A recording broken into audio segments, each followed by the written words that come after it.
Bueno, vimos en el concepto anterior cómo crear la base de datos. Ya creamos la base de datos BD1.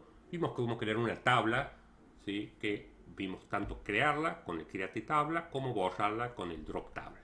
Bueno, ahora veremos cómo insertar filas en la tabla y cómo recuperar para imprimir los datos de la tabla. Vamos a hacer en nuestra base de datos BD1, botón derecho, New Query, nueva consulta. Lo primero, no importa si tenemos o no la tabla de usuarios, lo primero que vamos a tratar es de borrarla. Dijimos que podemos llamar a la función object id y verificamos si existe, entre comillas, la tabla usuarios is not null. Si existe la tabla de usuarios, pasamos a borrarla. Hemos dicho, para borrar una tabla hacemos el comando drop table usuarios. Ahí disponemos punto y coma. Es el primer comando que vamos a ejecutar. O sea, si ya existe tabla de usuarios, la vamos a proceder a borrar. Vamos a crear la tabla usuarios como hicimos en el concepto anterior, entre paréntesis, punto y coma al final del comando, y vamos a definir los dos campos. El campo nombre, varchar hasta 30 caracteres, coma, el campo clave, que va a ser varchar de 10 caracteres como máximo. Bueno, el comando para insertar una fila en la tabla es el insert into. Seguidamente de estas palabras clave va el nombre de la tabla donde vamos a guardar usuarios. Entre paréntesis enunciamos los campos donde se van a cargar datos, en los campos nombre y clave. Luego la cláusula values y los valores que vamos a cargar. El nombre de usuario, por ejemplo, va a ser Mariano, y la clave es 1, 2, 3, ABC, punto y coma.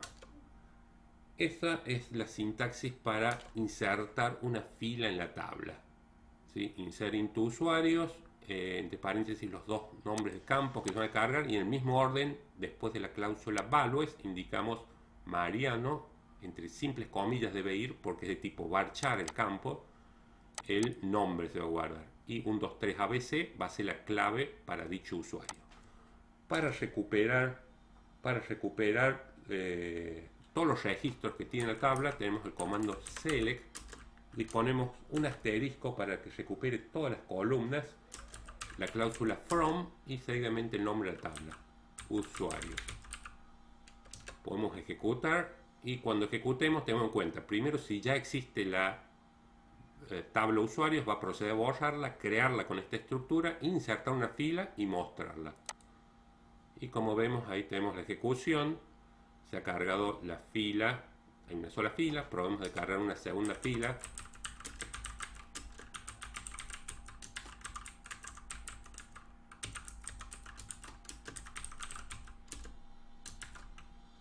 Los valores van entre simples comillas, Ana, y la clave, vamos a cargar hola 1, 2, 3.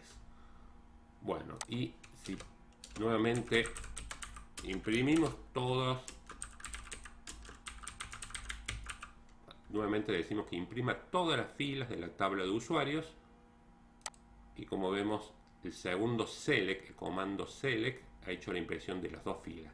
Tengamos en cuenta que cada vez que ejecutamos este bloque de comandos SQL, se está borrando la tabla de usuarios, por eso que queda vacía, o sea, no deja de existir la tabla de usuarios, la creamos nuevamente, ¿sí? Tengamos en cuenta que si no hacemos esto, tenemos el problema de que cuando lo ejecute va a dar un error, porque decir que la tabla de usuarios ya está creada.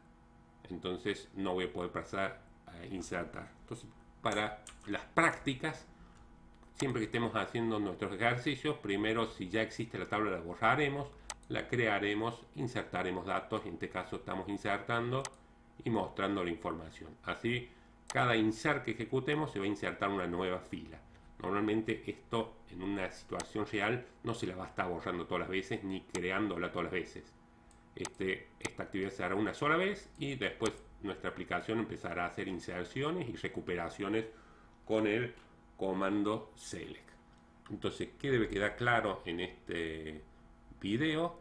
Hemos visto cómo insertar filas en una tabla mediante el comando SQL insert into, en el cual indicamos la tabla, los campos y los valores que se van a cargar en dichos campos. Cuando son de tipo varchar, cadenas de caracteres, van entre simples comillas los datos que se cargan. Cada vez que se ejecuta un insert, tenemos una nueva fila en la tabla de usuarios. Bueno, gracias.